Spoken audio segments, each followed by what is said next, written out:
warahmatullahi wabarakatuh. So ngayon po mga kapatid ay magsisimula na po ang first presentation ng kabilang side po na si Sheikh Nuruddin Makapundal sa paksa kung sino ang nasa tamang paniniwala sa Tauhid Asma wa Sifat, at ito po ay kanyang ipepresent po ng 40 minutes. So timer. Okay, so Ustad, ready? So, okay, bismillah, Ustad, go!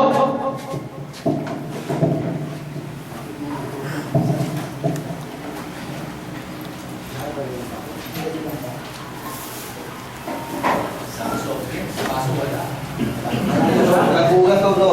Natakip na lang ng soft drink. Tinatakam lang kami. Sandali lang, ha?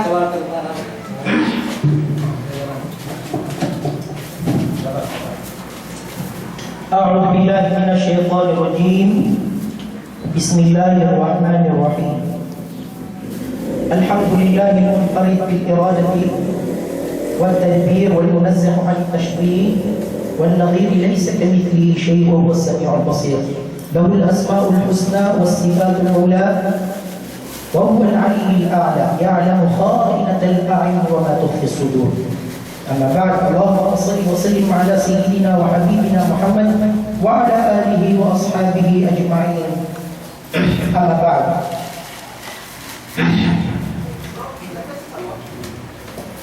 mga kapatid at mga magulang sa pananampalatayang Islam, lahat ng kalwalhatian at pagpupuri ay para lamang sa Panginoong Allah Subhanahu wa Ta'ala. Naway gabayan tayo ng Allah Subhanahu wa Ta'ala sa landas na matuwid na kanyang ikalulugod. Naway makilala pa natin ng lubusan ang Panginoong Allah Subhanahu wa Ta'ala sa kaisahan niya, sa kanyang pagiging makapangyarihan, at ang Allah Subhanahu wa Ta'ala ang kanyang mga sifat na sinabi niya sa Quran. Kanina po narinig po natin na maayos yung paliwanag po ng ating kapatid na si Ustad Rashid ay Ustad Rashid okay po. Narinig po natin kung ano po yung style niya. Unang-una po ang style niya ang Allah Subhanahu wa Ta'ala ay may had, kaya may lugar na kung saan ay doon siya sa ibabaw ng arsh, nasa taas. Okay po. Bago ko po i-presenta yung aking anong tindig, alam niyo po mga kapatid at mga magulang sa pananampalatayang Islam, tinatawag po tayo ng Ahlus-Sunnah wal Jama'ah. Okay, ipapaliwanag ko po muna kung bakit ba tayo natawag na Ahlus-Sunnah wal Jama'ah. Unang-una, kaya tayo tinawag na Ahlus-Sunnah wal Jama'ah dahil bumabatay tayo sa lahat ng hadith at sa lahat ng mga nasabi ng Allah Subhanahu wa Ta'ala sa Quran. Kung sino man ang tao hindi maniwala, ayon kay Imam Ahmad ibn Hanbal, sabi niya, man la yu'min bi ayatin fil Quran wala fi sunnah faqad kafara. Kung sino man ang taong hindi maniwala sa isang talata lamang sa Quran o isang talata lamang sa hadith, kundi na hadith ni Propeta Muhammad sallallahu alaihi wasallam, katotohanan siya ay naging kafir. Siya ay naging kafir. Okay. So, sa ngayon po, bakit po ba tayo nandito? Yun po ang isang sa mga katanungan upang linawin ang mga ayat na nasabi ng Allah Subhanahu wa Ta'ala sa Quran. Dahil ang mga tao ay nasabi na ng Allah kung sino yung mga tao na mapupuno sa impyerno, with respect po. Pero sabi ng Allah sa Quran, وَلَقَدْ ذَرَأْنَا لِجَهَنَّمَ كَثِيرٍ مِنَ الْجِنِّ وَالْإِنسِ الَّذِينَ لَهُمْ قُلُوبٌ لَا يَفْقَهُونَ بِهَا. Katotohanan, ipupuno namin sa impyerno ang mga tao at ang mga jin na yun yung mga taong binigyan ng mga puso at hindi nila idinama sa katotohanan. وَالَّذِينَ هُمْ أَعْيُنٌ لَا يُبْصِرُونَ بِهَا. Binigyan sila ng mga mata pero hindi naman nila tinignan ng maayos yung Quran. Hindi naman nila tinignan ng maayos ang mga ayat nila, ang mga tanda ng Allah Subhanahu wa Ta'ala. So, nakita natin So, kailangan gamitin ang mga bagay na ibinigay sa atin ng Allah. Una-una yung akal. Pag-iisip, mata, pera, puso, idadama natin sa katotohanan. Okay po. Sabi ng Allah subhanahu wa ta'ala, ilang beses niyang nasabi sa Quran, "Afala ta'qilun?" Hindi ka ba nag-iisip? "Afala ta'qilun?" Hindi ba kayo nag-iisip? Sabi ng Allah. "Afala tubsirun?" Hindi ba kayo nakakakita? "Afala tasma'un?" Hindi ba kayo nakakarinig? Kaya wala tayong magiging dahilan upang hindi natin malaman ang katotohanan. Okay po. So, sa Ahlus Sunnah wal Jama'ah, at batay po sa Quran, basahin po muna natin. Ang Allah subhanahu wa ta'ala, alam po natin na lahat. Sabi ng Allah sa Quran, "Inna anzalnahu Qur'anan Arabiyyan." Ipinahayag namin ang Quran na yan ay nasa wikang Arabic. Wikang Arabo. So, ang Quran ay hindi maiintindihan ng tao, kanyang pagbabagayan lang kung ano yung nakita niya, ayun na. Hindi po. Maiintindihan po ng tao ang Quran pag gumamit po siya ng lugha al-Arabiya. Pag ginamit niya ang lugha al-Arabiya, maiintindihan niya ng maayos ang Quran. Kasi inna anzalnahu Qur'anan Arabiyya. Kung may nagsasalita rito ng Inche, kung hindi ka marunong mag-Inche, maiintindihan mo ba yung salita ng Inche? Naku, hindi mo po maiintindihan. Kaya yung Quran, sabi ng Allah, "Inna anzalnahu Qur'anan Arabiyya." Maiintindihan mo po yung Quran sa pamamagitan ng lugha al-Arabiyya. Okay. So, bago ko po ipresenta yung mga manhaj ng Ahlus Sunnah wal Jama'ah, kanina po, aking unang correction na may konti, tanong natin kay Ustad Aidul Rashid Dasal kung ano ibig sabihin ng fis-sama. Ibig sabihin ng fis-sama sa lugha al-Arabiyya ay nasa loob ng langit. Nasa loob ng langit. Fi dunya. Sa loob ng dunya. Fil madrasa, sa loob ng madrasa, hindi ibig sabihin yung nasa taas. So, sinasabi sa ating kanina ng Ustad, wala na lang ako, bawal yung takwil, pero gumamit din po sila ng takwil. Ano po yung takwil nila? Tinakwil nila ang hadith na yun upang matukoy na ang Allah ay over, nasa taas pa. So, wala namang nasa taas doon kasi hindi po naman sinabi alay. Okay po, bago po natin yan sabihin, so, kanina po tinanong natin kung pwede po ba ang takwil al-ijmali at saka takwil al-mufassili. Naku, ito pong takwil al-ijmali at saka takwil al-mufassili, ito po yung ginamit ng mga mufassirin. Gumamit po sila ng takwil. Okay. Una-una mga kapatid, may usul o kaya manhaj ang Ahlus Sunnah wal Jama'ah. Sabi ng mga Ahlus Sunnah wal Jama'ah, "Idza kana as-sifatu la yaliqu bi jalalihi, la nasifu ilayhi." Kung ang isang sifat, kunwari yung sifat na yun, ay hindi na babagay sa Panginoong Allah subhanahu wa ta'ala sa kanyang kaharian, sa kanyang kapangyarihan, kailanman hindi mo to iuugnay sa kanya. Kung ang isang sifat na nabanggit sa Quran at sa hadith, na ang hadith na yun, o kaya yung ayat na yun, ay nangangahulugan na yung sifat doon na hindi nababagay sa Allah subhanahu wa ta'ala, kailanman hindi yun iuugnay sa Allah subhanahu wa ta'ala. Pero kanina po, sabi ng Ustad, di ba wala po yung takwil? Okay, babasa po tayo ng ayat. Anong sabi ng Allah subhanahu wa ta'ala? Suratul A'raf. Sabi ng Allah, "Nasullaha fanasiyahum." Nakalimutan nila si Allah at nakalimutan din sila ni Allah. Ibig ba sabihin ng mga ibang tao? Ibig ba sabihin ay ang Allah ba ay nakakalimot? Hindi. So, sino nagtawid doon? Isa na si Jalaluddin Asyuyuti, mufassir. Isa na ron si Jalaluddin Al-Mahalli, si Ibn Kathir, si Qurtubi, malalaking mufassir po, mga salafus salih po yan. Ano? Sabi nila, al-nisyanu la ma'nahu al-haqiqi. Yung nisyan yan, hindi yan literal. Hindi nakakalimutan Allah. Bagkus ikay gagamit ng takwil upang lumabas ang tunay na meaning ng ayat na yun. Nasullaha fanasiyahum. Nakalimutan nila si Allah at nakalimutan din sila ng Allah. Hindi ibig sabihin nun, nakakalimutan Allah. Bagkus, ayon sa mga mufassir na mga salafus salih, maging ang apat na imam, maging mga salafus salih, nagkakaisa po sila sa meaning nun. Ewan ko lang po si Ustad Rashid kung ano yung ibig sabihin nyo.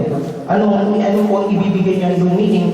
Baka naman po bigyan niya ng meaning na ang Allah ay nakakalimutan din. Kasi nasabi doon, nakalimutan nila sila, nakalimutan din sila niya. Pero hindi po sifat ng Allah na nakakalimot. Bagkus, gagamit ka ng ta'wil al-ijmali. Yun yung tinanong ko sa kanya kanina, ta'wil al-ijmali. Ano po ibig sabihin ng ta'wil al-ijmali? Gagamit ka ng ta'wil, itata'wilin mo yun ang ayat na yun, hindi sa iyong sarili. Hindi sa iyong sarili. Tatawilin mo ang ayat na yun sa pamamagitan ng mga ibang ayat. Sa Quran at sa Sunnah. Okay. So anong ta'wil ko ng mga ulama ay bima'na at-tak. Iiwan sila ng Allah subhanahu wa ta'ala. Tatalikuran sila ng Allah subhanahu wa ta'ala sa kabilang buhay dahil hindi niya sa kanila ibibigay ang kanyang mahaba bagkus sila'y mahululog sa impyerno. Okay po. So yun po ang tinatawag na ta'wil. So sa amin po, hindi namin po yan binabawasan. Ang katotohanan po, binibigyan po na yan namin ng literal meaning. Ang Ahlus-Sunnah wal Jama'ah ay may usul pa rin tayo, dalawang usul. At-tafwid at saka ang ta'wil. Ang tafwid at saka ang ta'wil. Sino ba ang may usul ng tafwid? Gumagamit din po kami ng tafwid. Ano po ibig sabihin ng tafwid? Ito po yung meaning ng istilahan والإمرار الأخبار الإضافية كما وردت من غير تحريف ولا زيادة ولا نقصان ولا تكييف مع تنزيه الله تعالى والاعتقاد أن الظاهر غير مراد. Ito po ang faida ng Ahlus-Sunnah wal Jama'ah. Iwan ko lang po kung dumaraan dito si Ustad Rashid Didas. Mawalang galang na po. Ibig sabihin ng tafwid, yun yung mga nasabi sa Quran, mga ayat na patungkol sa mga sifat na inuugnay sa Panginoong Allah subhanahu wa ta'ala. Lahat-lahat ng mga sifat na inuugnay sa Allah subhanahu wa ta'ala. Okay. Kama waradat min ghairi tahrifin, kung ano ang nasabi doon, yun na yun. La tahrifin, hindi mo pwedeng putulin. Wala ziyadatin, hindi mo pwedeng dagdagan, hindi mo pwedeng nuksanin, hindi mo pwedeng bawasan, hindi mo pwedeng dagdagan, wala takipin at hindi mo itong kailanman itatanong kung ano ito. Wala takip. Kung ano, paanong pamamara. Ma'atanzilillah upang makalayo sa mga ay iuukol sa Allah subhanahu wa ta'ala na hindi sa kanya nakapagay. Wal-i'tiqadu anna al-zahir at ang pananalig mo doon sa literal meaning niya, ghayru muradin, hindi yun ang tunay na kahulugan niya. So, ito po ay isang malaking katanungan sa kanila. Sila ba'y bumabati sa tafwid? Kung hindi sila bumabati sa tafwid at saka ta'wil, naku, pwede natin sabihin hindi sila Ahlus-Sunnah wal Jama'ah. Ang mawala. Kasi ang mga Ahlus-Sunnah wal Jama'ah may dalawang manhaj. Tafwid at saka ta'wil. Pero nauna po ang tafwid. Alam po namin nauna ang tafwid. Ano po yung mga nauna yung mga tafwid? Yan po ay ginagamit ng Al-Maturidiyah. At nung dumating na yung mga tao na sinasabi nila, ay Allah may mata, dalawa. Ay ang Allah may dalawang kamay. Ay ang Allah nasa arsh. Ay gumamit na yung mga ulama ng ta'wil at nasama na yan sa manhaj ng Ahlus-Sunnah wal Jama'ah. Okay po. Pero po yung ta'wil na ginagamit, hindi po yung ta'wil na pang sarili lamang eh. Pero po, ang masakit po rito, pinaparantangan po ng masama yung mga Ahlus-Sunnah wal Jama'ah, yung pamilya po ni Abul Hasan al-Ash'ari, maging yung malalaking ulama ng mga Asy'ariyah. Kilala po lahat. Maging si Ibn Hajar al-Asqalani ay isang Asy'ari. Maging si Qurtubi. Malalaki po ang ulama ng mga Asy'ari. Bakit po? So pinaparantangan nila na ito'y gumagamit ng katang-isip lamang, hindi po yun totoo. Hindi po totoo na gumagamit kami ng ta'wil na pangsarili lang namin. Bagkus kami po ay gumagamit ng ta'wil al-ijmali. Kung ano yung pinaka-meaning nun, yun nga, doon kami. Bakit? Ano sabi ni Imam Ash-Shafi'i sa kanyang kitab na Siratul Nibla, sa volume 2, sabi niya, Al-Quran wa Sunnah alayhima qiyasun. Ang Quran at ang Sunnah ay ito ay qiyasun. Itong dalawang ito ay pinagtutugma. Wal ijma'u akthar, at kung ano ang ijma', ano ang pinaka-sentro nun, yun ang dapat sabihin. Okay po. So, kanina po, nakita po natin, tinanong po natin kay Ustad, pwede ba ang patwil al-ijma'? Sabi niya hindi. So mamaya, bigyan niya ako ng dalil na sinasabi ng Allah sa Quran at sa Hadith na bawal ang ta'wil. Kasi nasabi ng Allah sa Quran, "Dhalika khayrun wa ahsan ta'wila." Ano po contradiction nun? Okay po. So, ganito po yan. Bigyan ko po kayo ng sample. Sabi ng Allah subhanahu wa ta'ala, "Yadullahi fawqa aydihim." Kasama po sa aming paksa. "Yadullahi fawqa aydihim." Ang Allah subhanahu wa ta'ala, ang kanyang kamay ay nasa ibabaw ng kanilang mga kamay. Ano po ibig sabihin nun? Naku, bata lang po hindi makakaintindi nun. With due respect. Yadullahi fawqa aydihim, nagkakaisa ang mga ulama. Pero anong ginawa? Sinabi na wala tahrifin, pero pinutol pa rin. Hindi ibig sabihin din ng Allah, pinapakilala niya na isa lang ang kanyang kamay. At yung kamay niya, nakalagay sa kamay ng kanilang mga alipin. Hindi po yun ibig sabihin nun. Tandaan po natin na ang ayat na yun, ay yun ay inuugnay sa mga sahaba. Ibig sabihin nun doon yun sa katanungan ng gera, na kung saan ay an-nasrullahu min fawqi aydihim. Yun po ang ibig sabihin nun, ma'na. Hindi po ibig sabihin nun, kaya murad. Tinutukoy doon ng Allah, ipinapakilala niya, isa lang ang kanyang kamay, ay nakalagay sa lahat ng mga kataasan ng kamay nila. Pero kung tinanong natin si Sister Shundasan, ayun. Ay yung kamay natin, na yung taas niya, nandun yung kamay ng Allah. So lalabas, sa isang ayat na ito, isa lang ang kamay ng Allah. Pero sa kabilang ayat, kasi pinuputol ko pero kung hindi natin puputulin ang ayat na ito, babasahin natin yung buong konteksto, makikita natin kung ano talaga ang tunay na kahulugan nito. Kaya nga wala tahrifin, huwag mong puputulin. Okay, ano pa sinabi? Sabi ng Allah subhanahu wa ta'ala, "Ya Iblis, ma mana'aka an tasjuda lima khalaqtu bi yaday." Iblis, sino ang nakapagharap sa iyo na hindi mo pagsujud, pagpapakumbaba sa nilikha ko sa pamamagitan ng aking mga kamay, dalawang kamay. Nasabi ng dalawang kamay. Ito ang tanong, iyang hadith ba na yan? Iyang ayat na ba yan? Ipinapakilala ba dyan ang Allah na dalawang kanyang kamay? Ibig ba sabihin ay ang murad ba ng hadith na yan? Iyang ayat na yan, ang murad niya ba? Ay pinapakilala ng Allah na sifat niya yung dalawang kamay? Hindi po Kasi yung ayat na yan, nasa suratul Sad, tinafsir na yan ng Allah, tafsir ayah bil ayah. Ano pang tafsir ng ayat Allah subhanahu wa ta'ala? Nasa suratul Imran, ano sabi ng Allah? "Inna mathala Isa, inda Allah, kamathali Adam." Ang kahalimbawa, gumamit ang mga ng tamthil. Pag gumamit ka ng tamthil, ito pa rin. Inna mathala Isa, inda Allah. Ang kahalimtulan ni Isa alayhi salatu wassalam sa Panginoong Allah subhanahu wa ta'ala ay kahalimbawa ni Adam alayhi salatu wassalam. Khalaqahu, sino yung doon na muta'alliq ila Adam? Yung na yun ay babalik yun kay Adam. Nilikha ng Allah si Adam min turabi, sa pamamagitan ng turab. Ano po yung turab? Pamamagitan ng alabok. Min turabi. Thumma qala lahu, at pagkatapos sinabi niya sa kanya, "Kun!" Mangyari at nangyari nga. Asaan ang dalawang kamay ko? Wala Okay, ito pa sabi ng Allah. "Innama amruhu li shay'in idha aradna an naqula lahu kun fayakun." Kung may nananisin man ang Allah na kanyang lilikhain, kung may nananisin man ang Allah, o kaya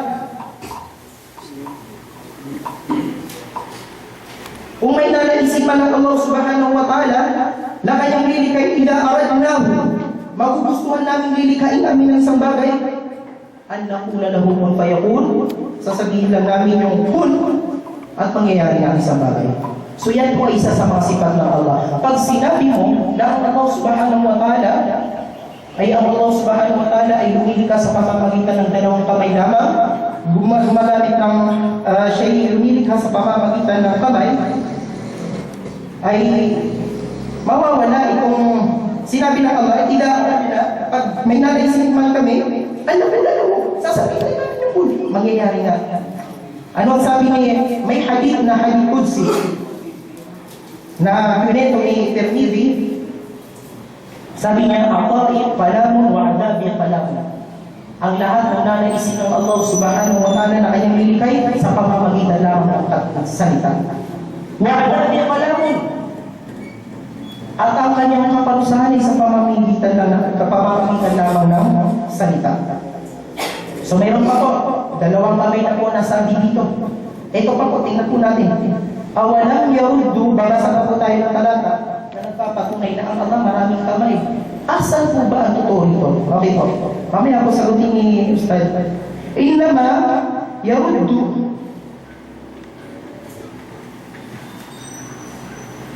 Tingnan ko po sa Quran.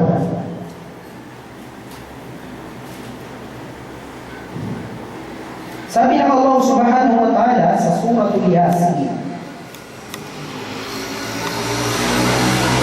Ito po ang sabi ng Allah subhanahu wa ta'ala.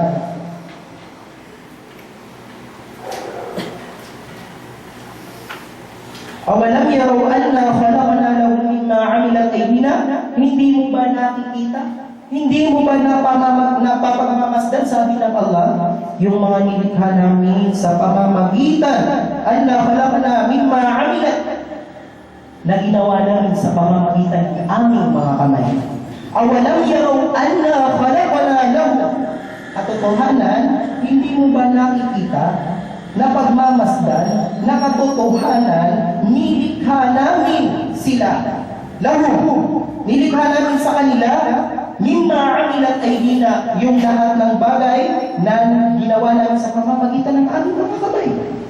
Mga kamay, an'aman, upang ito'y maging biyaya sa kanila. Lalabas na lalabas, lahat ng nilikha ng Allah subhanahu wa ta'ala kanyang nilikha sa pamamagitan ng kamay. So maniniwala po ba kayo na lahat ng nilikha dito sa mundo ay gumamit ng kamay ang Allah? Kasi ayon po sa Suratul Saffat sa Suratul Dariyat, nasabi rin dito ng Allah, was-samaa'a banaynaha bi'aydin wa inna lamusi'un. At totohanan, sabi ng Allah, nilikha namin ang langit. Was-samaa'a banaynaha, katotohanan, ang langit ay nilikha ng Allah sa pamamagitan ng kanyang mga kamay. Napakaraming kamay.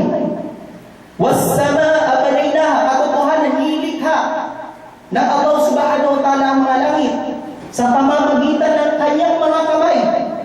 Lalabas na lalabas, pati pala langit ay nilikha ng Allah subhanahu wa ta'ala na langit ay kamay. So lalabas na lalabas, yung nasabi sa Quran na kamay, hindi ibig sabihin nun ay kamay na literal. Kasi may nasabing isang kamay, may nasabing dalawang kamay, may nasabing maraming kamay. Ano sabi ni Imam Shafi'i? Al-Quran wa Sunnah alayhima qiyasun. Wal ijma' fadbab. Ang ijma' doon, ang Quran at ang Sunnah, ito ay pinag-connection. At kung ano ang ijma', kung ano yung pinakatunay na ipinapaluwag ng ayat na yun ang tunay na dapat kunin. Sinabi ba ni Imam Shafi'i, dalawang kamay ng Allah? Sinabi ba ng mga salafus salih? Sino sa mga salafus salih ang sabi dalawang kamay ng Allah? Okay, kung mayroon man, sabi ay si Imam Ahmad al-Hanbali. Pero hindi niya sinabi, walay sa jisman. Hindi kasama yun sa jism ng Allah. Mahaba po yung paliwanag ng Imam Ahmad al-Hanbali. So, nangangahulugan na yung mga ayat na nasabi sa Quran, nangangahulugan na ang bima'na al-qudra, ang pagkakalikha ng Allah subhanahu wa ta'ala sa lahat ng bagay ay sa pamamagitan ng kanyang lakas. Nung sinabi ng Allah, idha aradna an naqula lahu kun fayakun. So So yun po yun mga kapatid at mga magulang sa pananampalatayang Islam. Okay po.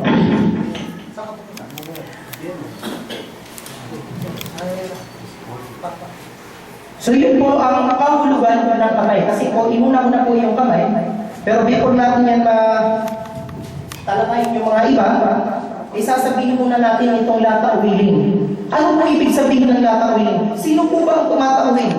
Hindi po kami. Gumagamit kami ng ta'wil al-ijmali, ta'wil al-mufassili, batay sa mga mufassir. Yun po ay ginamit nila. Batay sa mga salafus salih, sila ay natin sa ta'wil. Saan mababasa ay pinagbabawal yung ta'wil? So kanina, narinig po natin kanina si Ustad Rashid Bida sa na hindi po pwede ang ta'wil. Maging ta'wil ijmali man ito, maging ta'wil al-mufassili man ito, hindi po pwede. Pero kanina narinig po natin. Yung pisama, sabi niya, ay yun yung over nasa taas. Nasa taas pa ng langit. Pero kung babalikan mo sa literal meaning mo, ang literal meaning mo nasa loob ng langit. So lalabas contradiction. Yung sinasabi niya na hindi siya gagamit ng tawid, pero gumamit dito ng tawid. Okay, la tashbihi. Huwag mo daw ihalin tulad si Allah subhanahu wa ta'ala. Pero ano sabi nila? Pimakarna? Isa po sa mga nakakausap kong mga Wahabi ay huwag mo lang po si Ustad kung anong tingin niya rito.